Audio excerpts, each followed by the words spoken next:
Elon Musk दुनिया के सबसे अमीर इंसान, जिनके एक ट्वीट के बाद ही किसी भी कंपनी के शेयर की कीमतें बढ़ने लग जाती हैं। और ऐसे में जब से इलॉन मस्क ने ये ट्वीट किया है कि वो जल्द ही इंडिया में टेस्ला को लॉन्च करना चाहते हैं, तो इंडियंस का एक्साइटमेंट लेवल भी बढ़ गया है। और अब क्या, इंडियंस भी अब टेस्ला की इलेक्ट्रिकल कार्स का वेट कर रहे हैं। और लगता है इस साल 2021 में टेस्ला की गाड़ियां भारत की सड़कों में देखने को मिल सकती हैं। और इवन हमारी गवर्नमेंट ने भी टेस्ला में अपना इंटरेस्ट शो किया है। आप सभी को नमस्कार, मैं मनोज पांडे। और इलॉन मस्क का टेस्ला का ये सफ़र भारत में इतना भी आसान नहीं होने वाला। और ऐसा मैं क्यों कह रहा हूँ, इसके पीछे कई रीज़न्स हैं और आज मैं आपके साथ उन्हीं रीज़न्स को शेयर करूँगा। तो अगर आपको ये वीडियो पसंद आए तो ऐसे ही इन्फॉर्मेटिव वीडियोस के लिए इस चैनल को सब्सक्राइब ज़रूर करिएगा। भारत में फ़िलहाल 500 से भी कम चार्जिंग स्टेशंस हैं और हमारी करंट नीड के हिसाब से हमें 2600 चार्जिंग स्टेशंस चाहिए। मतलब 2100 चार्जिंग स्टेशंस की डेफिशिएंसी है और ऐसे में हम टेस्ला का इंतज़ार कर रहे हैं। खुद इस गैप को कम करने के लिए कई कैब कंपनीज जिनकी खुद की इलेक्ट्रिकल कैब्स चलती हैं, उन्होंने अपनी अलग अलग लोकेशंस पर अपने लिए खुद चार्जिंग स्टेशंस लगवाए हैं। और ऐसे में अगर मैं आपको नंबर ऑफ चार्जिंग स्टेशंस का एक कंपैरिजन दूं तो चाइना के पास लगभग 5 लाख चार्जिंग स्टेशंस हैं। तो आप समझ सकते हैं कि हम कितना पीछे चल रहे हैं इस इलेक्ट्रिकल कार की रेस में। और आप समझ सकते हैं कि जितने ज़्यादा चार्जिंग स्टेशंस होंगे उतना ही ज़्यादा लोगों का विश्वास इलेक्ट्रिकल व्हीकल्स पर और बढ़ेगा और उतने ही ज़्यादा इलेक्ट्रिकल व्हीकल्स लोग खरीदेंगे। आप खुद सोचिए, अगर आप अपनी टेस्ला के साथ किसी ऐसी जगह पर फंस गए जहां दूर दूर तक कोई चार्जिंग स्टेशन ही नहीं है, तो आपको अपनी टेस्ला से प्यारी वो बैलगाड़ी लगेगी जो अभी अभी आपके सामने से गुजर कर गई। भारत के लोग तब तक आपका प्रोडक्ट नहीं खरीदेंगे जब तक वो उनके समझ में नहीं आता या उनके लिए प्रैक्टिकल नहीं होता। और सिर्फ इसीलिए अमेजन को भी भारत में आने के लिए कैश ऑन डिलीवरी का ऑप्शन ऐड करना पड़ा था। तो टेस्ला भी क्या चीज़ है। इंडिया एक फ्यूल डोमिनेटेड मार्केट है और इंडियंस फ्यूल व्हीकल पर ज़्यादा ट्रस्ट करते हैं। इसीलिए भारत पिछले 6 सालों में सिर्फ 8000 इलेक्ट्रिकल कार्स ही बेच पाया है। और इसीलिए भारत का इलेक्ट्रिकल व्हीकल अडॉप्शन रेट 1% से भी कम है। और भारतीयों के इलेक्ट्रिकल व्हीकल के साथ इस रवैये को देखकर गवर्नमेंट ने भी गोल सेट कर लिया है कि 2030 तक 30% व्हीकल्स को इलेक्ट्रिकल व्हीकल से शिफ्ट कर दिया जाएगा, जो कि पहले 100% पर सेट किया गया था।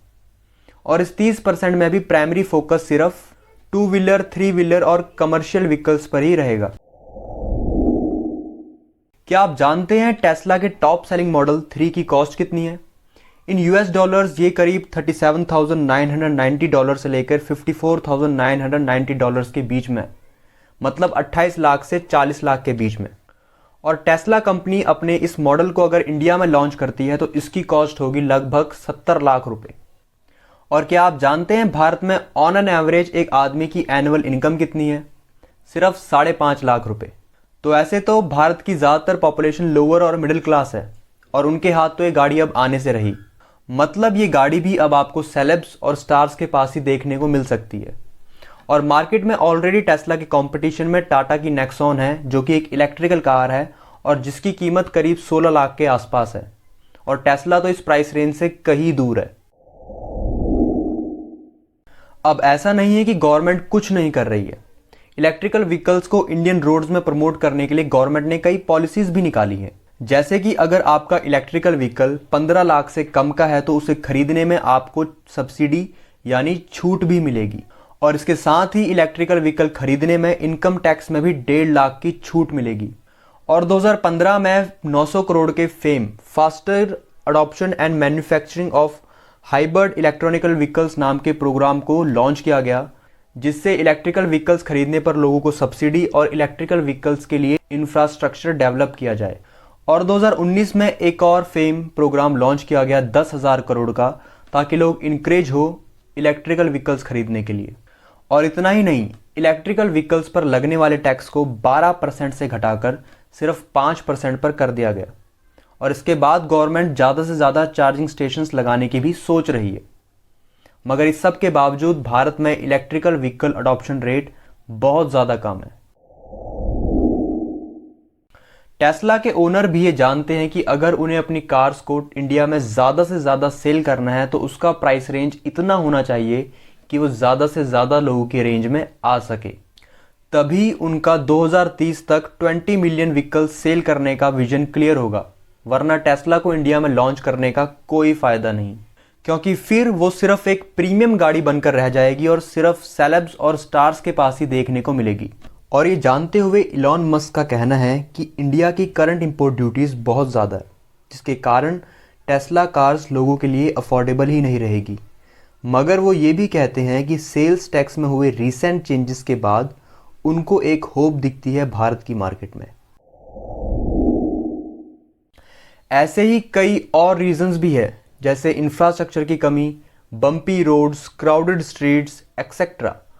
मगर अगर मैं बात सिर्फ टेस्ला की ही नहीं सभी इलेक्ट्रिकल व्हीकल्स की करूं तो हम दुनिया की सेकंड मोस्ट पॉपुलेटेड कंट्री है और रोज फ्यूल से चलने वाली गाड़ियां चला चलाकर हमने इंडिया की एयर को सांस लेने लायक भी नहीं छोड़ा है। इंडिया फ्यूल जनरेट नहीं करता है, हमें फ्यूल इंपोर्ट करना पड़ता है, फॉरेन कंट्रीज पर डिपेंड रहना पड़ता है। मगर अगर हम ज़्यादा से ज़्यादा इलेक्ट्रिकल व्हीकल्स को प्रमोट करेंगे, उन्हें अपनी लाइफ का हिस्सा बनाएंगे, तो इससे पर्यावरण तो स्वस्थ होगा ही होगा, साथ में हमें फॉरेन कंट्रीज पर डिपेंड भी नहीं रहना पड़ेगा।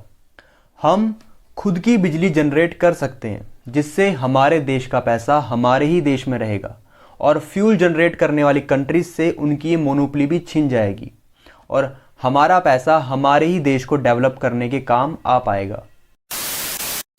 तो बस आज के लिए इतना ही, मिलते हैं नेक्स्ट वीडियो में। तब तक के लिए आप मेरी पुरानी वीडियोस देखिए और नए वीडियोस का इंतजार करिए इस चैनल को सब्सक्राइब करके। नमस्कार, जय हिंद।